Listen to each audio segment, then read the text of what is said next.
حلو انك تشوف نفسك فين كنت قبل الكورونا وفين صرت بعد الكورونا، لانه مستحيل مستحيل مستحيل كلنا زي ما احنا. انا الواحد ما بين يوم والتاني يتغير، بس كل ما اعرف انه انا عندي الكتب هذه كده يعني مرة انبسط، يعني كاني بسبح في نوتيلا، يعني هذا الاحساس. ناس حطيتهم بلوك، مرة بلوك يعني، في ناس ترى الموضوع مرة جدي يعني، لانه السلام عليكم ورحمة الله وبركاته، كيف حالكم طيبين؟ معكم فاطمة الجاوي في سلسلة من الذي كشفت عنه كورونا الجزء الثالث. اللي ما راح شاف الجزء الأول وما شاف الجزء الثاني يروح يشوفه هنا من الروابط، وإذا لسه ما اشتركتوا في القناة اشتركوا في القناة واضغطوا زر الجرس عشان تجيكم التنبيهات بالحلقات اللي أنزلها. إيش عندي أنا في هذا الجزء؟ في هذا الجزء حيكون فاطمة والكورونا. أنا فاطمة كيف أثرت علي الكورونا، فيمكن تستفيدوا من الأشياء اللي بقولها، يمكن ما تستفيدوا whatever يعني. روحوا شوفوا شواهيكم ولا قهويكم وتعالوا، أنا حقتي هنا. اللي حيصير إنه في أسئلة أنا سألتها نفسي، نفس الأسئلة هذه حتلاقوها تحت في صندوق الوصف، كل مين يسأل نفسه. إذا حبيتوا تشاركوها معايا فمرة شكرا، إذا لا it's okay. فخلونا نبدأ.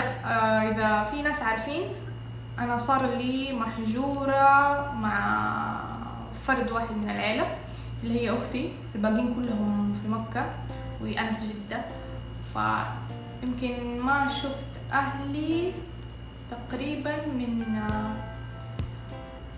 I would say من 21 مارش، وما شفت أهلي يمكن من almost 3 شهور.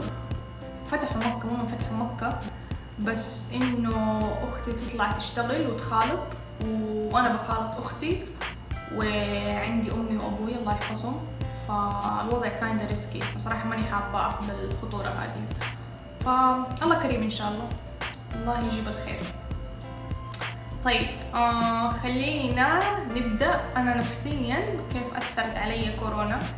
إذا زي ما شفتوا في الفيديو تبع كيكة العيد ميلاد،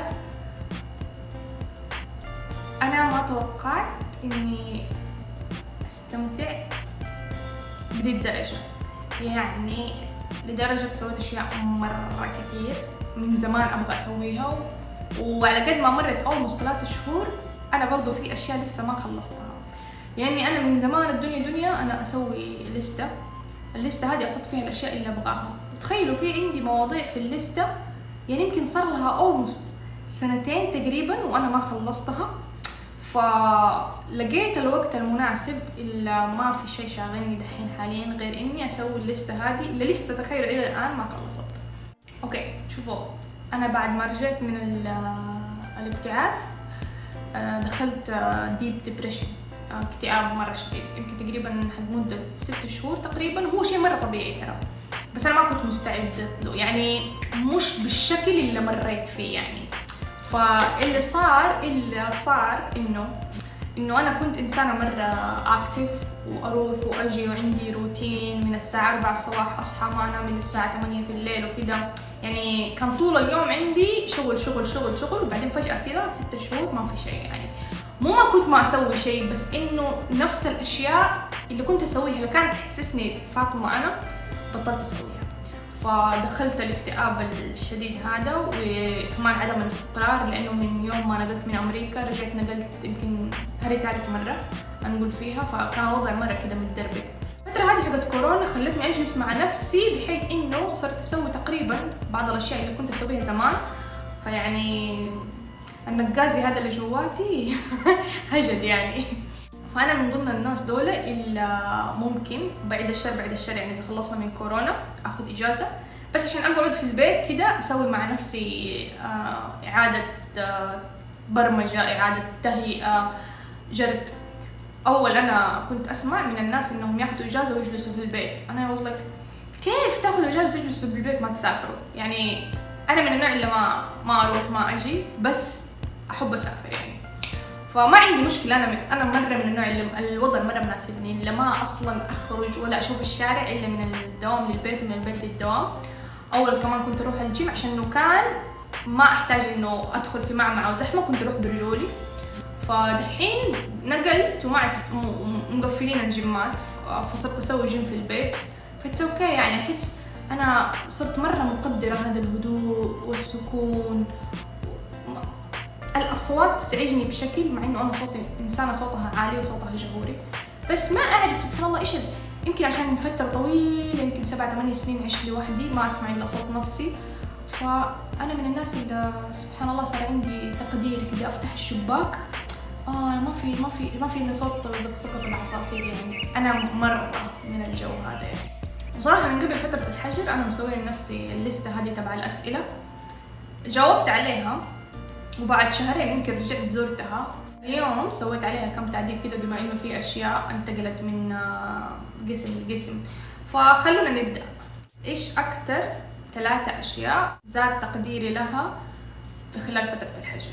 زي ما قلت الهدوء هذا وإنه ما في شيء، والفراغ هذا اللي أنا مو مطلوب مني إني أسوي الشغلانة الفلانية، ما عندي ديدلاين غير مع نفسي يعني. الأشياء اللي أنا حطيتها لنفسي بس ما حد طالب مني ديدلاين يعني. فاطمة سوي الواجب الفلاني، ولا اكتب الريبورت الفلاني، ولا هذه واحدة. 2 رمضان السنة هذه صراحة عرفت أصلي وعرفت أصوم وعرفت أقرأ قرآن. رمضان العام كان بالنسبة لي أول رمضان أداوم فيه. أفتكر إني أنا مرة كنت مقصرة كده، حاسة بالشيء هذا اللي مرة زعلانة من نفسي، إنه رمضان مرة السنة اللي فاتت وأنا مرة كنت مقصرة. بس الحمد لله السنة هذه يعني رمضان بالنسبة لي كان رمضان يعني. صح ما كان في أهل، ما كان في سفرة فطور يعني كل يوم، بس حسيت إنه إن شاء الله يا رب أكون يعني سويت رمضانيات أشياء يعني. احنا اصلا ما بنتكلمش لغه عربيه دلوقتي. بنتكلم ايه؟ احنا اصلا ثقافتنا الماني. واتوقع مو بس انا، في ناس مرة كتير اللي عرفوا كيف انه رمضان السنة هذه مو لازم طوابير الفول وطوابير التميس. الفول السنة دي صار في البيت، التميس السنة دي في ناس كتير سووه في البيت.